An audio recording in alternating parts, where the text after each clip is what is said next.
works good though. I don't know what we would do without it. That is very true. Oh! She's full, Brody. Really feels the dirt.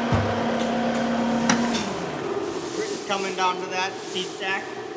I can't get out. Yeah, the forklift's out of gas. I got no gas. I know what's wrong with it. Ain't got no gas in it.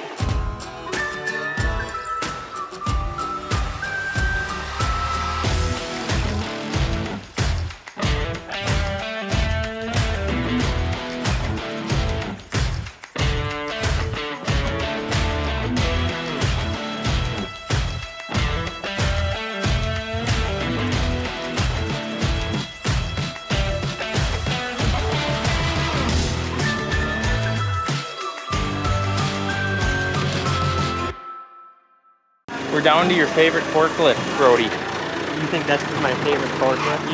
You comment about how great it is every time you use it. I try not to use it.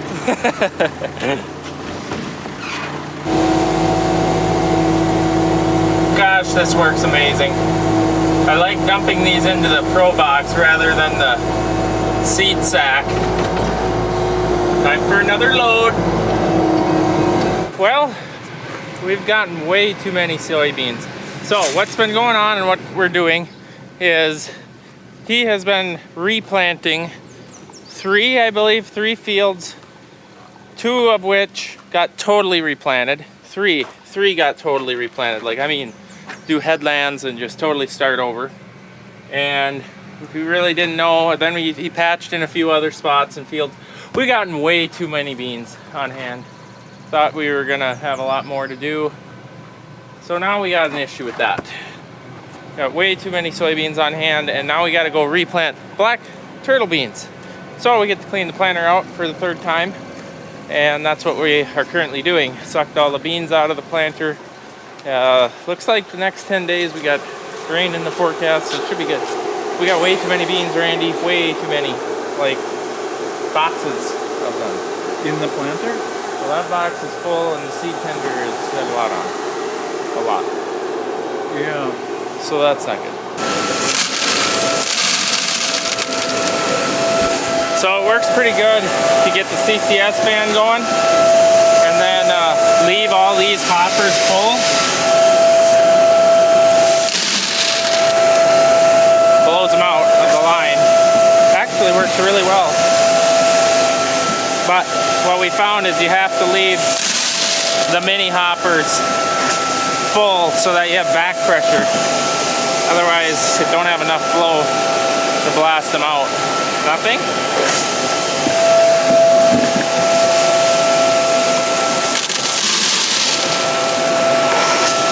All right, now that all these tubes are empty, now we vacuum out the mini hopper, which we found to be the most efficient way of doing it. Suck them out.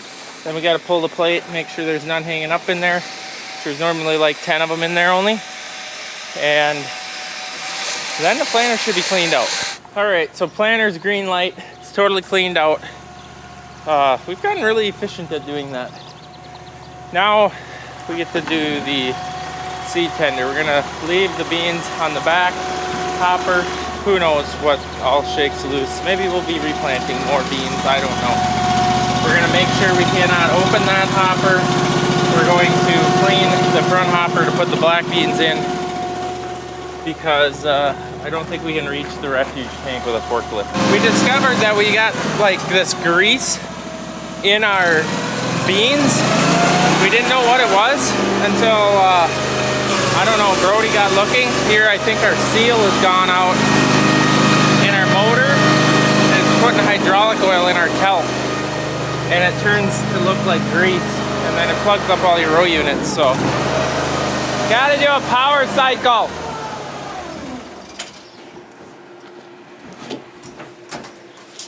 Is it the talc grease?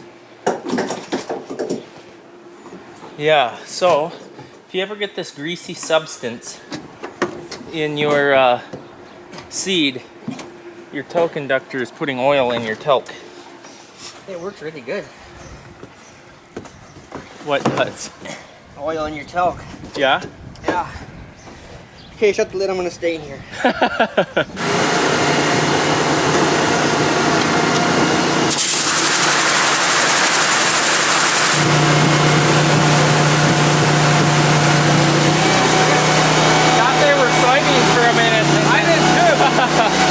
Turns out they're the ones that I blended in from last year.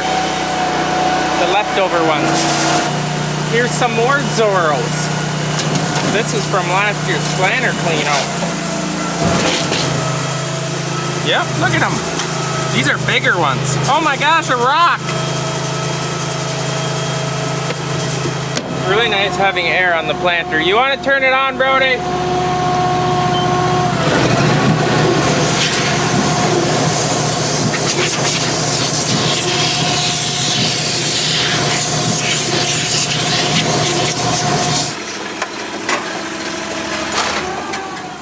You ready? I guess so. Let's end this.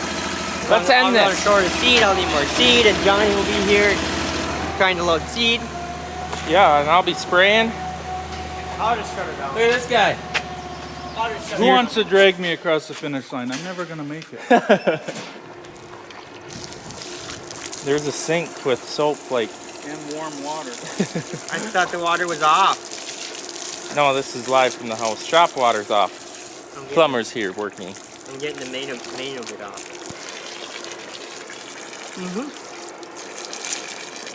Drizzle it down his back. That was in my ear. All right, we sent Brody down the road. He's gonna go start the replant process on the, what was that? First field of black beans, I believe. So he's got the same old thing. All the low spots, all the ravines, anywhere it looks thin. And I'm gonna go start spraying the first planted soybeans, me and Randy. So I've gotta do one rinse on this, because we got erase in the boom and in the tanks. And teach myself how to spray again, which ain't that hard. And we are off. Got Randy, he's running the tanker trailer, gonna tend me. We have, I think, two loads, about 2,300 gallon loads to do.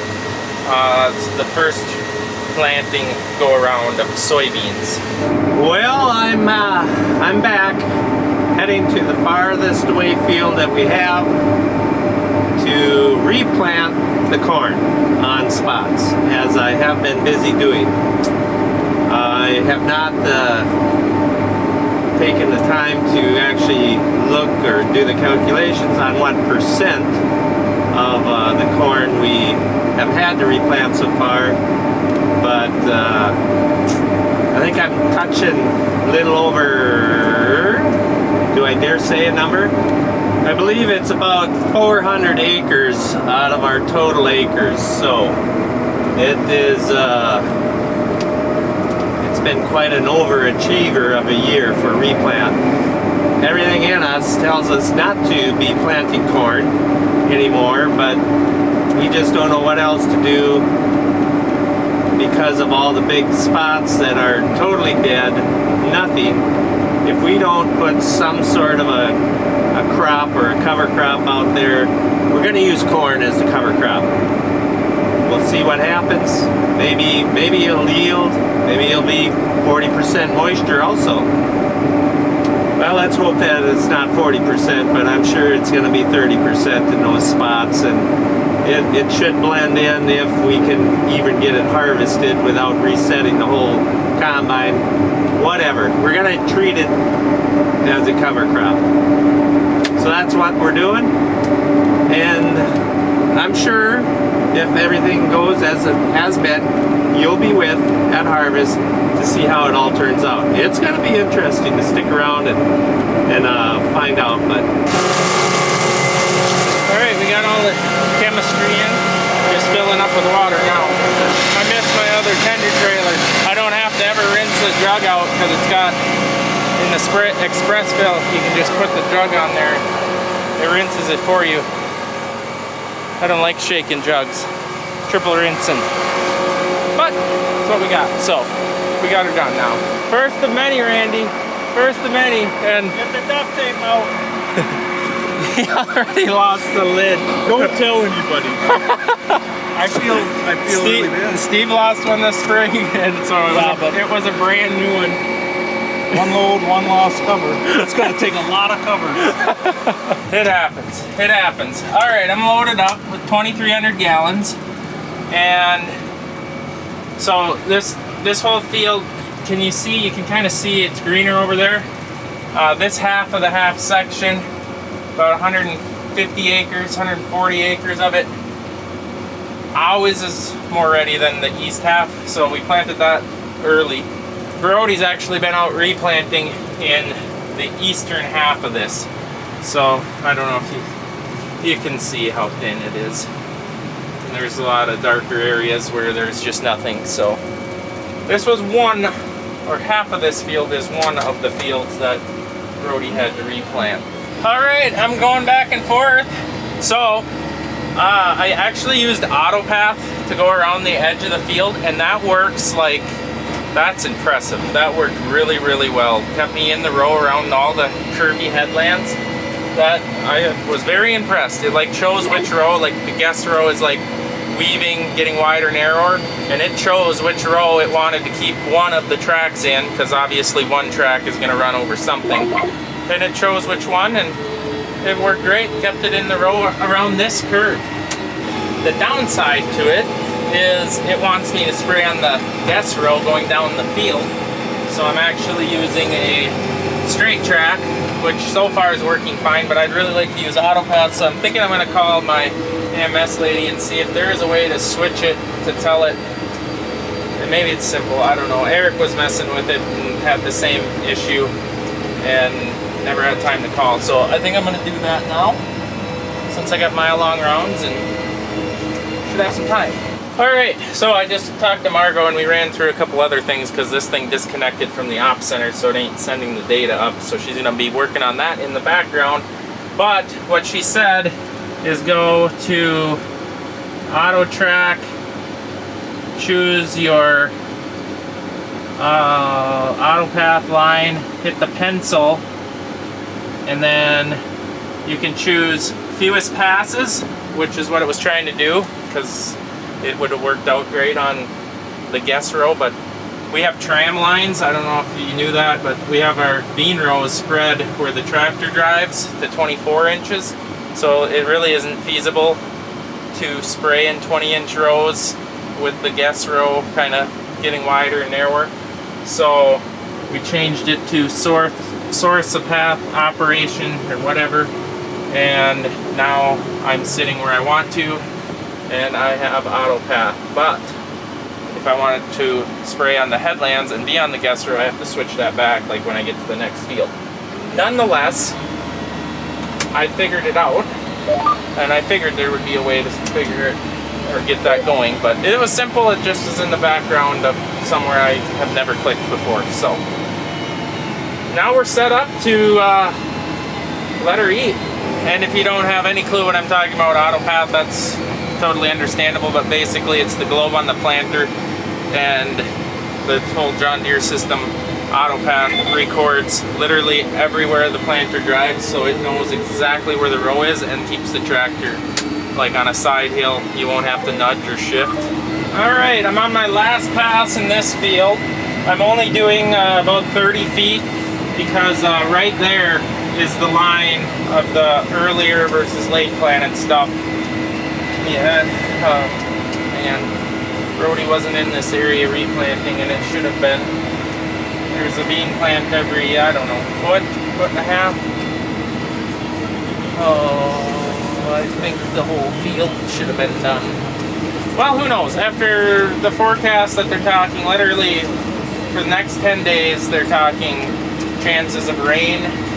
So maybe everything we replanted will drown out. But we tried. We did our best. We went back. We reseeded. Currently still reseeding. If it drowns out again, it'll be July, and then it'll be over, and then it will be what it will be. Literally. Let's just hope that don't happen.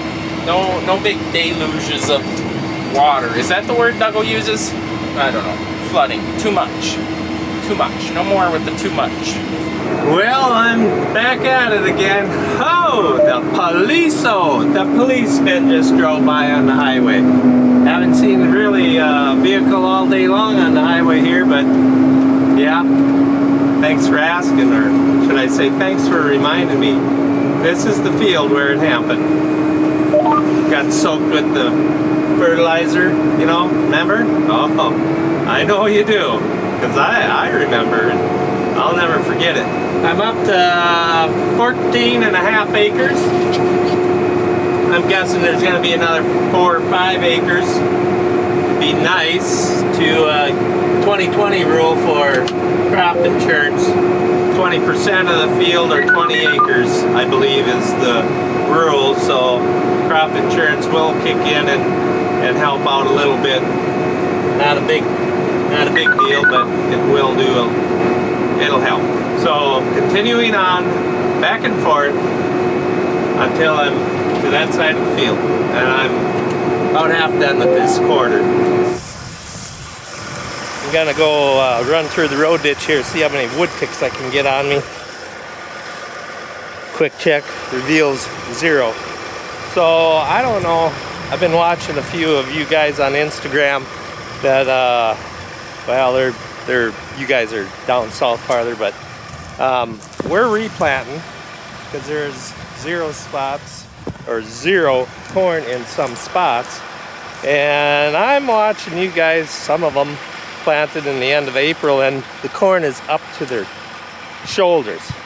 And our corn that we planted at the same date or maybe a little later, some of the earliest stuff that we planted is maybe halfway up to your knee, and this stuff here is our latest planted stuff. Now you can see knee high by the 4th of July. Maybe it ain't gonna be much taller. It's gonna be interesting. I'll keep you guys updated on the 4th of July deal, but I just thought I'd show you guys the height of our corn, and it's gonna be interesting. When it's gonna take a good week, I suppose, for this stuff that I just planted to come up. And well, when corn gets this tall in 1 week, that stuff can really grow. So I know that's kind of contradicting myself, but I don't know. We'll see. We'll keep you informed. And my phone is ringing now. Oh, it's Chet. Gotta go. All right, I'm on my last field for the night. Things have been going good. It's just a little 40-acre field here. It's actually the first field that we started planting beans on. So if you watch that video you seen when we set our on-off and our clutches, and they grew. Look at it. We didn't even have the planter in the ground. They literally were laying on top of the ground, and they all grew. Every one of them. Unbelievable. And the stand here, this is nice. None of them flooded out. A nice stand. It's been so wet that the ones that laid on top of the ground took off. So they're a little thick in that area. Oh well. Brody called me and was like, how's it going? And I said, I feel out of control. He said, see? You always make fun of me when I say that. I said, well, I won't make fun no more because I feel out of control. I used to be so comfortable in this, but the couple-year break and just filling in here and there, I'm out of my groove. But it's coming back to me. Finding the tram lines is very, very hard for some reason. This field's better because the beans are bigger, but the other fields, they're still a little bit smaller, so it was really hard to pick out. And I think all the rain has kind of washed the ground, so it's hard to see where the planter's been turning on the headlands. So there might have been a couple times I had to back up. Brody drove by the field. Why were you backing up? Stuff happened, Brody. Okay, the tally is in. Just got the planter parked back in the shop here, and it's looking like, hold on to your hats, 411 acres of patched in corn. And that's going to be a lot of, it's a lot of gamble there. That's all I can say. I don't know. Personally, I don't know why they make a casino. Well, for the guys that don't farm, maybe it's for them. Because I don't get any, I get all my gambling problems fixed doing this farm game. But so we're going to see what type of a harvest that's going to turn into. Well, let's just say, be careful what you wish for. Remember when I said that I'd like to get to 20 acres so that the insurance kicked in? 27.5 acres I managed to get the replant up to on that last field. So, well, that's it for me for today anyway. I hope it ain't it for me, but I'm going to jump in land roller, I think, and see what I can get into on that. Stay hydrated.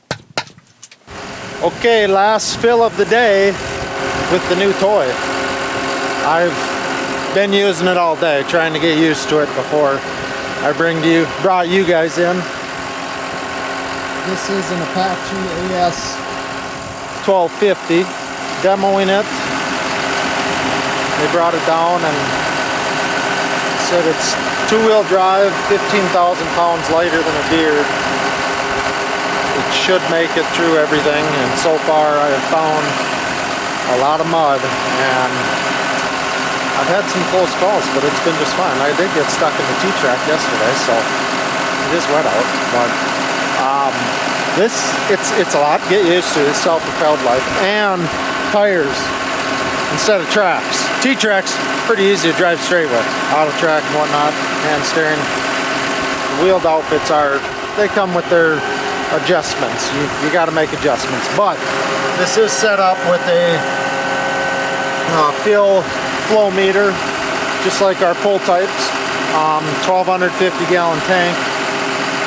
This here, you don't have to park level. It's the same thing we do with our other sprayers. That is actually pretty nice. Every sprayer should have that. And then we've got our controls, so that turns on the pump. That turns all the agitation up. I did have the pump on when we were filling, but at the very end, when we're blowing our tube out, I realized right away that this pump doesn't like when you blow that air into it. It starts to whine and suck air. So I shut it off right at the end, but we'll turn that back on. I'm 3 miles from South Dakota, furthest west field here. Corn looks pretty good. A lot of the corn has greened up, kind of started to look more like it should. There's still unevenness due to all the previous weather, but it's lost a lot of its yellow, dying, starving, flooded look. So we've had some good days, a lot of heat, starting to look like corn instead of dying cattails. One thing about this, you have to park, make sure there is nothing close behind you, because when you fold out the second half of the booms, they go way back. And that's just how it is. The auto boom on this, using it today, I played around with the settings some, basically just adjusting the sensitivity, and it has been working really good. I was worried about having no wheels.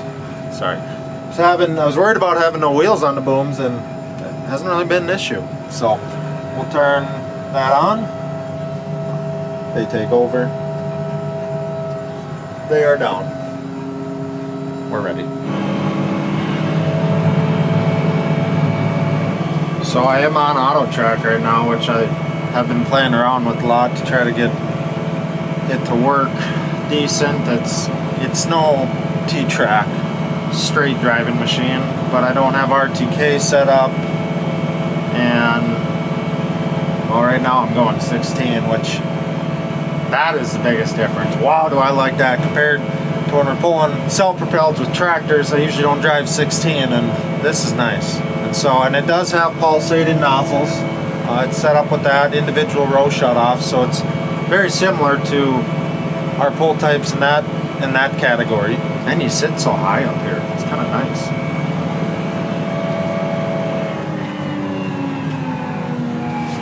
So I've ran this over, I don't know, 500 acres today or something.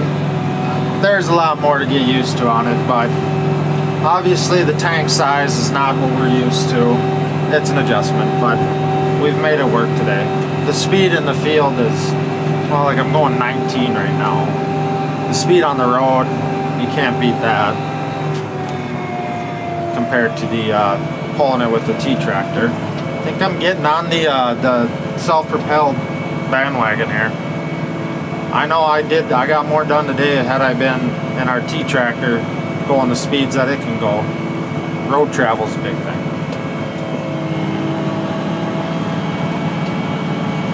Well, on the way home we go. It is Friday night. It's 6 o'clock at night. We've done amazing this week.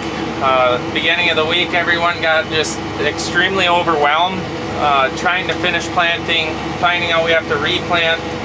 Dad, I think, planted 400 acres of corn, I think he said, replanted. And Brody's planted about 500 acres of beans on top of finishing beans, so we were just really overwhelmed with that. I mean, that's just a lot, and a lot of fields to deal with, on top of needing to spray. And once again up against the timeline with rain chances coming actually tomorrow. So we did good. We completed and got done what we wanted to get done, and I'm very happy, and I feel a lot less stress weighing on my chest. That's we don't talk about that much, and often I don't get overwhelmed with the workload, but when you have a time frame and a planting date that's late, the stress really gets to all of us. Like this last week, this was worse than all of the spring planting. But it is what it is. We got through it, and instead of getting completely overwhelmed, you just got to realize we can only do so much per day, do the best we can. Luckily, well, we did take a rear end out of the tractor, so stuff did break, but nothing on the planters did. So that's a plus. There's literally nothing more annoying than listening to you suck on a sucker when you're on your headset. It is the most disgusting sound ever. Oh yeah, look at how the oil is saturating that stuff. Wonder why. That's very irritating. All right, thanks for watching, guys. That's a wrap on today and hopefully the week. And the wrap on the week. the week? Well, we working tomorrow? We got one more day left. Yeah, probably actually. Anyways, we'll see you next time.